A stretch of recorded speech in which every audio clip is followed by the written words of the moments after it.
হায় আল্লাহ, ওসমান হাদিকে তুমি শহীদ হিসাবে কবুল করো। সারাটা জীবন তিনি বলেছেন আমি শহীদ হব।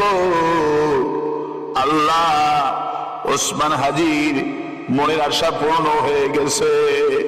আল্লাহ, ওসমান হাদি হক কথা বলতো,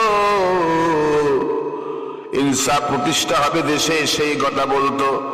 জালিমরা সহ্য করতে পারল না, ভারত মন্ত্রীরা সহ্য করতে পারল না, ওসমান হাদির মাথায় গুলি চালায়া দিল, জুমার দিনে গুলি করলো, জুমার দিনে শহীদ হয়ে গেল। আল্লাহ, সংসদ ভবনের চত্বর, ঢাকার বুকে এত বড় জানাজা মানুষ চোখে দেখেনি, 25 লক্ষ মানুষ হয়েছে রিপোর্টে দেখলাম। আল্লাহ, ওসমান হাদিকে তুমি শহীদ হিসেবে কবুল করো।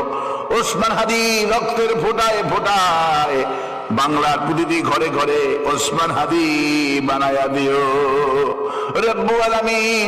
আগামীর বাংলাদেশটাকে কোরআনের বাংলাদেশ বানায়া দিও আল্লাহ। সাদাবাজের ক্ষমতায় দিও না, কোরআনের দুশমনদের ক্ষমতায় দিও না, যারা ক্ষমতায় গেলে মাথায় গুলি করে ওসমান হাদির মতো কোরআন প্রেমিকদের মারবে।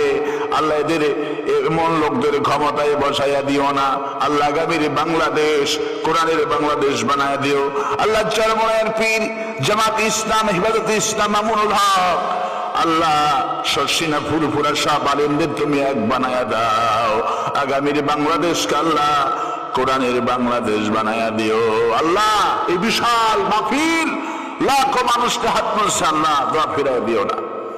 ربنا تقبل منا إنك أنت السميع العليم وتب علينا إنك أنت التواب الرحيم سبحان ربك رب العزة عما يصفون وسلام على المرسلين والحمد لله رب العالمين.